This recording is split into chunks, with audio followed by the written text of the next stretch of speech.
Hi everyone! Today we're going to look at my redesigned fairy tale bracelet, and as I've mentioned before, I don't really mess with my bracelets once I've completed it, but with all the fairy tale themed charms that came out with the Pandora Spring collection, I just felt like I had to get those, and of course, where was I going to put it but my fairy tale bracelet? So I kind of redid the whole bracelet idea. I added different color Muranos and also changed up the theme as well in regards to color. So here it is.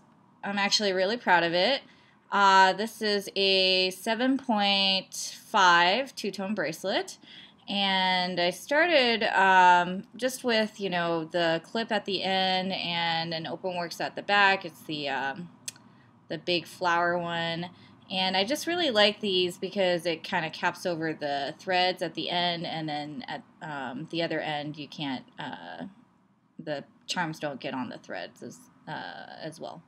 So, of course, I had to use The Princess and the Pea. That's by Hans Christian Andersen. That's an old retired bead, but I really like it. As you can tell, it's a little wider than the other charms, but it's well worth it in terms of sacrificing real estate, bracelet real estate.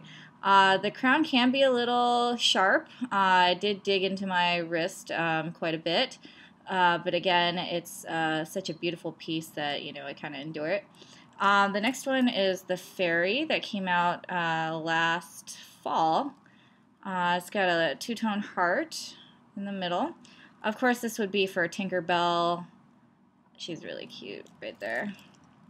And then we've got the two-tone seashell, Little Mermaid, of course, and then kind of a, in general, fairy tales book called Once Upon a Time. So I love how it's got the little frog and princess detail. Or excuse me, yeah, frog and frog princess detail in the back. So I had to, I picked pink for this bracelet, partly because of the new cherry blossom Muranos, because they're just gorgeous. As you can know, there's kind of a 3D effect there. But there's also, I picked it because there's a pink detailing on the back of the castle here, which I'll discuss a little later. So, like I said, the Cherry Blossom Murano, it's a new style from Pandora. It has a slightly smaller core. I'm not sure if you can tell right there. And that's to give more room in the glass to see the 3D effect in there. I really like these, and also the new Pink Ribbon of Hope is the same design. I hope Pandora will keep up the good work. I added the retired octopus on here. I actually couldn't figure out what to use for Little Mermaid, so I picked the octopus because it's Ursula. So it's got a little pink CZ detail, another reason why I chose to go with pink this time. And what little girl doesn't love pink, right? So this one's called the Songbird. It's also new with the spring collection. In some countries, I guess it's called the Nightingale, which I think is very appropriate. Another Hans Christian Andersen fairy tale. It's got a heart hoop on the top, which is really cute. Next, we've got the Roses Spacer, the bigger one, and that's for Beauty and the Beast for Belle, and the rose that Beast keeps in his castle. Next, we've got the Stiletto, the two-tone high heel, and of course, this is for Cinderella, which is my absolute favorite fairy tale of all of them. Next up, we have the apple, and this is the new apple that came out last fall. Yeah, that's right, last fall. This one looks a lot more apple-y than the retired one, which has a little worm on front. That one's more for teachers, I think, so this one's more appropriate, I think. So, like I mentioned before, the Princess Castle, or I guess Happily Ever After is the name, has got this beautiful crown on the bottom with the pink CZ.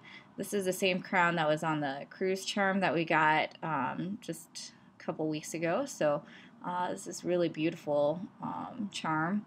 It's got a lot of detail, a lot of turrets. Again, one of the wider beads. but well worth the space. And I thought the rose looking glass paired really well with the cherry blossom Murano. I see these paired all the time, and so I thought I'd put them together. Now I normally have about 4 Muranos actually per bracelet, but this one I decided to go 2 because I had so many fairy tale charms that I didn't want to gob it up with the Muranos. And actually I had originally designed this to be entirely Murano free, so this was kind of a compromise. I thought I needed a little color. We've got the little rose spacer here. This one, of course, is for Belle as well. I'm thinking about getting another, maybe getting the rose spacer in gold over here to match, since I have the other rose spacer. So that'll be another purchase in the future. Here we've got the horsey. It's the white horse, of course, from numerous fairy tales. You know, you always have the knight on the white horse, so I thought it would be appropriate to have him here. He appears in, you know, Snow White, Cinderella, Rapunzel, so he's kind of an all-around perfect piece for the fairy tale bracelet. Of course, what fairy tale bracelet would be complete without the royal crown, or excuse me, royal carriage? I didn't have this on my last one just because there wasn't enough space. Once again, it's, you know, one of those wider ones that do take up a bit of bracelet.